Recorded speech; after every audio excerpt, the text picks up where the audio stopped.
Another week, more beer closings, all that and more on this edition of Beer in Front. This is Beer in Front, part of the Beer Media Group. Every week, I'll talk to people in and around the beer world and get their stories all about beer. That's Beer in Front, and it's coming up now. Welcome to episode 293 of Beer in Front. I'm your host, Dave Zalatoris, and Beer in Front is a charter member of the Beer Media Group. Quick solo show today. Feeling a little under the weather. You might get some more breathing sounds that I'll try to edit, but I'm super congested. Come down with a little nasty cold here. We'll keep this short and quick. A lot of beer news to talk about. I'm going to talk about the history of Ballast Point. One of the wildest, craziest stories in craft beer. Definitely stay tuned for that. Have a couple good beer reviews for you as well. I teased in the intro, there's more beer closures in the Chicagoland area. We're now up to 6 just in the first 2 months of the year. We've had so far this year Alarmist, Short Fuse, Weiner, Illuminated Brew Works. Last week, Casa Humilde announced they were closing, so they're closing on Sunday, March 1st, so they're officially done. Then I heard that Liquid Love is closing as well, if they haven't closed already. I tried to go on their social media feeds, and they haven't posted anything in a year. I heard that they're closing. Well, that's just not cool. We're 6 in 2 months. It's just a odd, strange time in craft beer. I don't want to sound redundant, but if you know a place, you like the place, you like the beers, please go out and support them. Think they need your help right now. I heard on good authority that this might just be the tip of the iceberg in the Illinois part of the country. So I don't know about the rest of the country, but I heard there might be a few more in Illinois that nothing's been official, so I don't want to say anything, but really not that cool of a time. And, I talked to Rod J on our Midwest Beer Show. We were talking about, part of the reasons for this, but, I was digging into just some numbers from the Brewers Association, and just 15 years ago here in the state, we had only 54 craft breweries. And now the last numbers were in 2024, and we were pushing 300. In 15 years, it's increased sixfold. It's been pretty steady since COVID. We're hovering around the 300 mark. So for the last, 6 years, we've been at status quo, but now things are starting to, dwindle a little bit. But it was just a huge growth in a short amount of time. Maybe we just grew too much. It's hard to say. There's a lot of reasons why. You have tariffs that breweries just don't know, what to expect when you're brewing a beer from batch to batch based on tariffs. You have tariffs affecting consumers like us, that we might not have as much spending money for beer that we used to. Everything's taking a hit. We'll have to see how it all shakes out, but definitely, if you know a place and you like them and you got a couple extra bucks in your pocket, please support your local brewery. Little update on my elbow. The next 2 weeks, I will not be at work. I'm going to be doing what they call work conditioning. I'm literally going to a physical therapy place, a gym, for 4 to 5 hours a day, starting Monday, March the 2nd, and that's going to go for 2 weeks, and then they'll evaluate it to see what's going on. There's still pain. Now, as luck may have it, it's really dumb luck, because that's the only luck I get, is dumb luck. I see a guy, where I was doing at work was light duty, so I stand there and pretty much I'm a bouncer for our premium club. And this guy was coming in, and he looks at me, he's like, "What's with you?" So I told him about the elbow, and he was like, he literally took me in to the little area that he would go into, and he gave me a quick examination. And he's like, "Well, how long has this been?" And I told him about the work conditioning, and he was like, "That's bullshit." He's like, That's not going to do you any good. He was like, I would ask for a second opinion. He's like, I'm not telling you to come see me. You could go see anybody else, but he's like, in my professional opinion, this is not going to help you. And I know the place that he works for, and he also does arm work and elbow work for one of our Chicago professional sports teams. I don't know. It's not good when another doctor says, well, that's bullshit. That's not going to help you. Who knows what's going on with the elbow? I'm recording this Sunday night, March the 1st. I plan on going to this work conditioning tomorrow morning, Monday morning the 2nd, and we'll see what happens, but it might be time for a second opinion and or surgery. Let's hope it doesn't get to that, because I don't want elbow surgery.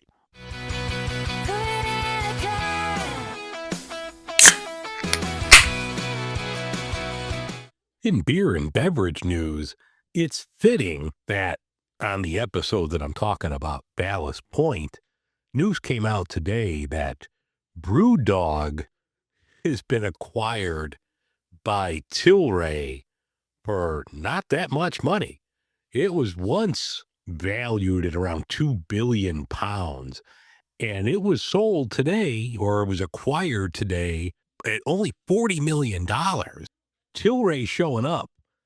You're not getting your full amount. Tilray's buying you on the cheap. Now, the one thing that I did notice that I was reading on Beervana blog earlier today, that way back in the day, they had like over 200,000 investors, and they had this program called Equity for Punks. This was a crowdsourcing investment, and the investors, like over 200,000 of them, put up an average of about $500. And with this deal, they get nothing back. Now, BrewDog had a lot of bars, none here in the Chicago area, but they're going to close most of them. So it's like 38 that are going to be closed. Tilray saying that you're going to be able to make them cash flow positive by next year. They didn't pay much money, so it could happen, but it's just weird. You had this brewery that was, big at its peak, and then they had all their problems with their owners and stuff being a jagoff. I mean, that's another story in itself. And now they're selling on the cheaps. BrewDog has been sold to Tilray for only 40 million bucks. If you're a fan of pickle beers, there's a new one coming out, a collaboration between Grillo's Pickles and Pabst Blue Ribbon. So look for that. It's going to be available in 12-ounce cans, 4.7% alcohol. I don't know if it's going to be in the 30 packs or if you could pick this up in a single, 6-pack or 12-pack. But if you're a fan of pickle beers, look out for the PBR Grillo's Pickles collaboration. Firestone Walker's coming out with a new one called Primal Elements. This is going to be a sour ale with dragon fruit, mango, pineapple, monk fruit. They're going to age it in French oak barrels. This should be out shortly. This seems pretty cool. I'm a big fan of Firestone Walker, as you know, so I'm interested to try this sour ale aged in French oak barrels. Revolution here in Chicago, now their Cold Time is a really cool, it's a good lager, just your beer tasting beer. They're going to come out with a couple variants later this year. They're going to do an amber lager, 4.8%. So I guess that's going to be bringing you back to the early days of craft beer when back in the mid-90s, everybody was putting out an amber. So you could check out Cold Time Amber. Also, they're coming out with Cold Time Extra. This is an export lager, 5.8%. I'm kind of equating this, and I don't know, I haven't tried it yet, but like you remember back in the day, like Old Style was huge here in Chicago, nowhere else, but it was big here in Chicago. And then when you had the fancy guests coming over, you had the special export. You could get the Cold Time Extra export lager. So I'm guessing that's going to be kind of more of like a European style. That should be pretty good. Look for both of those coming out later on this year from Revolution. The Craft Maltsters Guild, they named their Malt Cup winners for 2026. They did this last week. I'm not going to list all of them, but there's a lot of malt companies here that I have been fortunate enough to speak to. So people that I have spoken to, we have Blue Ox, Troubadour Maltings, and there might be a couple others that I'm going to talk to down the road. Big congratulations to all the winners of the 2026 Malt Cup at the Craft Brewers Conference coming up next month in Philadelphia. They've got a commemorative beer. This is called Of the Brewers, By the Brewers, and For the Brewers. This looks really cool. So if you're going to the CBC, you got to make sure you pick up the commemorative beer. That looks awesome. Somebody's going. Hook me up with a can. This is going to be a smash beer, single malt, single hop. I love smash beers. This should be cool. So definitely check that out. Also from the Brewers Association, they announced their board of directors for the 2026 term. So they have two new representatives on the 16-person board. Fred Matt, who's the president of Matt Brewing Company in Saranac in New York, and also Sierra Grossman, who's the VP of Sierra Nevada Brewing. That's really cool. You could check out the Brewers Association for more details on that.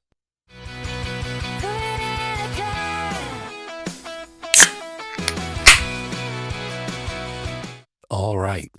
This week, we're headed to San Diego, home to sunshine, fish tacos, in one of the wildest rides in the history of craft beer, Ballast Point Brewing. This is a story that has everything. A little mom and pop homebrew shop, a breakout IPA, a billion, that's right, that's with a B, $1 billion sale, a crash, a sale for next to nothing, and then a comeback. So grab a pint if you're in San Diego, maybe even grab a Sculpin if you could find one, and let's dive into the story of Ballast Point, the brewery that went from the back of a homebrew shop to the top of the beer world, and now it had to fight its way back to the shore, if you will. Before there was Ballast Point, there was Homebrew Mart. Now it's the early 90s. San Diego craft beer is still in its infancy. Jack White, no, not that Jack White. Jack White was a passionate home brewer who was tired of driving all over the town just to get ingredients. So in 1992, he opens up a shop called Homebrew Mart. Wasn't fancy, couple shelves, couple fridges for your yeast or hops. And then you had folks that were just geeking out over recipes, but that place became like the epicenter of the San Diego homebrew scene. Jack teamed up with a partner, and in the back room of Homebrew Mart, it was a laboratory for experimenting. Porters, IPAs, amber ales, they brewed everything. And then in 96, they did all the paperwork, fired up the kettles, and they named themselves Ballast Point Brewing Company. That's the story, the origin story, your Bruce Wayne origin story in a nutshell. You got two friends, a shop, and a bunch of hops. Ballast Point's first decade was about dialing in those recipes, building an identity. They bottled their first beers around 1999, and about 5 years later, they moved into a larger facility. They made solid, balanced beers. They had Yellowtail Pale, Big Eye, IPA, Calico Amber, amongst others, but the beer that they were known for came almost by accident. Two homebrewers brewed an experimental IPA for a competition. Ballast Point ran with it. They called it Sculpin IPA. Sculpin was the West Coast IPA. It was clean, bold, tropical, really drinkable. If you were involved in craft beer back then, Sculpin was everywhere. You saw it on tap, bottles, six-packs with that big, bright orange fish on the label. In 2010, Ballast Point won Small Brewery Champion at the World Beer Cup. They weren't just a local San Diego favorite anymore. They were national big players. In the early 2010s, craft beer is booming. Every city has new breweries popping up. Investors are circling. Ballast Point is at its peak. They have a new production facility, tap rooms. They're distributing national. And the one thing, if you remember, if you were around craft beer 10 years ago, 12 years ago, you could get Sculpin IPA here in Chicago. And at the time, it was a ridiculous $14.99 a six pack. You still bought it because it was that good. And then they came out with variants. You had grapefruit Sculpin, pineapple Sculpin. You had a habanero one. Even though it was that much, it was a treat. It was a payday beer. All right, you got paid, you got a little extra cash. I'm going to grab some Sculpin because it was that good. Things are going well for Ballast Point.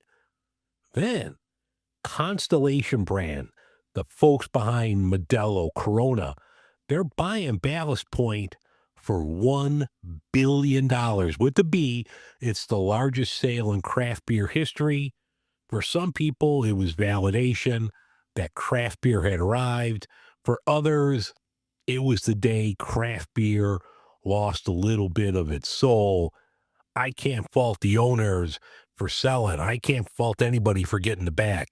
Someone's handing you $1 billion. I don't care what it is. You're taking the check. Even though they sold, believe me, I'm not blaming them for taking $1 billion.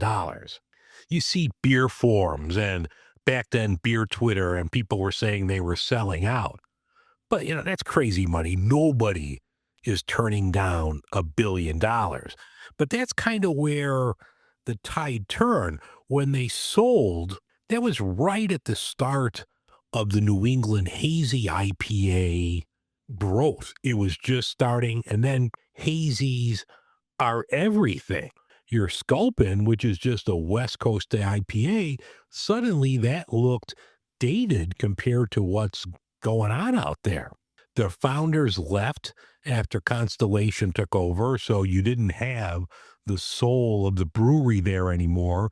It was just a corporate brewery.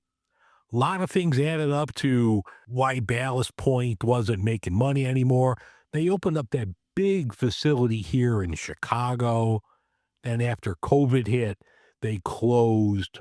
They opened up another one, I believe, in Virginia, and that's gone as well. 5 years after they bought it, Constellation's realizing that the brand's not performing like they thought it was. And then, the buzz wasn't there.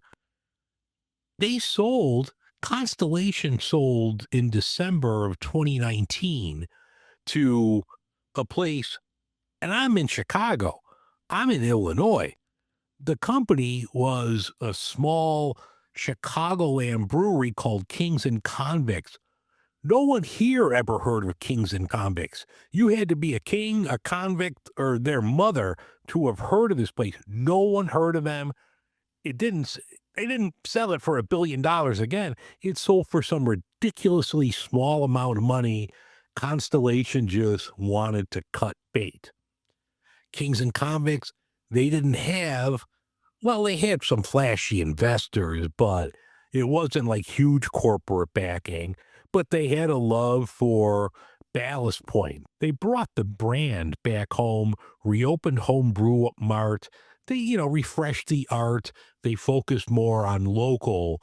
And, I haven't been to San Diego in a couple years. I have not been back there.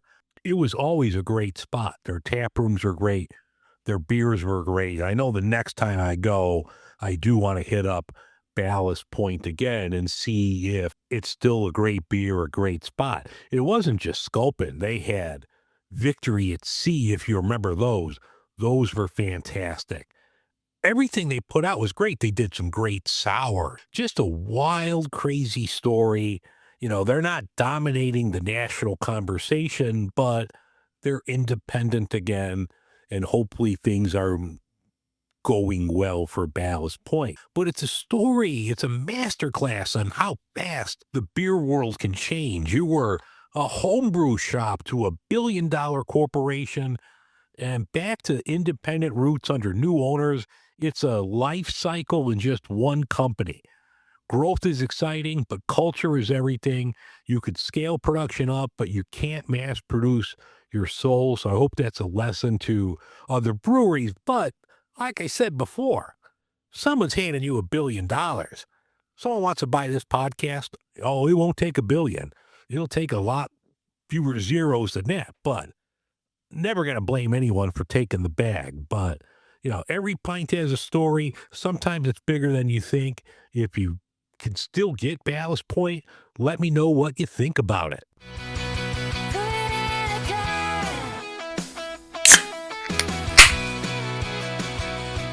All right. You can't get Sculpin here in Illinois anymore. I looked at the Ballast Point website to try to find it. You have your beer search, find it within 100 miles. There's nothing within 100 miles.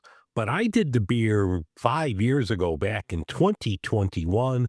I downloaded an old episode, so I'm sure the audio sucked back then, so I'll re-edit this and I'll put out the 2021 Beer in Front featuring Sculpin, so stay tuned for that.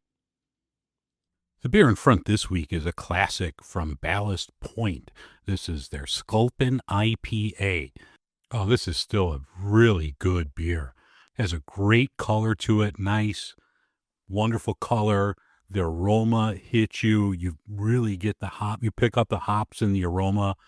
The taste, wonderful citrus hops. This has 70 IBU, so it's well balanced. I mean, it's definitely a bitter IPA. If you're used to drinking hazy IPAs, this might hit you a little bit, but it's a bitter old school IPA. There's 70 IBUs on this, but the taste is really good. I really pick up the citrus notes of the hops here. Good aftertaste, good carbonation. This is a really good beer. Sculpin has a nice finish to it. After the hops hit you, you get the sweetness from the malt. You don't really get that bitter aftertaste like you do with some IPAs on the back of your tongue. So this is a well-balanced beer. Sculpin is a great IPA. It's still a great IPA if that's your thing. And if you see it, hopefully you can find it. If you do see it, grab it. And like I said, hopefully, Ballast Point sticks around. It was, a great brewery. Hopefully they get back to their ways. I do want to visit them again in San Diego. Ruby is from San Diego. So once all this pandemic nonsense is over, see, I did not swear I was going to, but once all this pandemic nonsense is over with, we're definitely going to go back there, and I'll definitely hit up Ballast Point. All right. The beer that's in front of me now is from Art History in Geneva, Illinois. This is an interesting one. This is called Fasten Beer. It's a Franconian style dark Lenten lager. Well, we're in the Lenten season right now. I'm intrigued. Nice, beautiful purple can here. Art History puts out some great stuff. They've got a great logo. So I'm excited to try this Fasten Beer.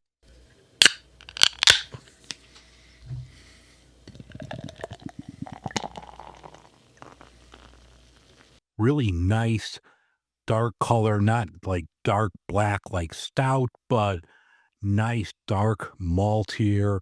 According to the can, they use German Vienna, Cara Red, and beech smoked malt. Looks good, good foam here, good carbonation. Smells really good.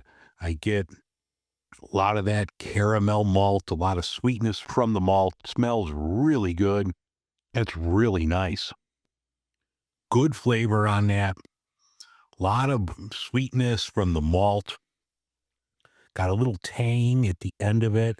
They use Hallertau hops in this. It's got a little bitterness from there, but I do like it. I think the flavor is really good here. You definitely get, because they use some beech smoked malt, so you get a little of that smokiness there. It doesn't hit you up front. It's like kind of towards the back. Really good beer. I like the flavor combination here from the malts, the smoke, the hops. I think this is really good. Now, this is 5% alcohol, so it's not a heavy beer. I'm a fan. I would drink this even in non-Lenten seasons. So if you see this around, I'm assuming it's only going to be a limited run if it's a Lenten lager. So if you're in Illinois and you're able to get something from Art History, look for the purple can of Fessen beer. Put it in the cart. All right, that's going to wrap things up for this edition of Beer in Front. I thank you so much for listening. If you'd like to support the show, head over to patreon.com/beerinfront for more details. I'll talk to you next week. And remember, sometimes the beer in front of you is the best one yet.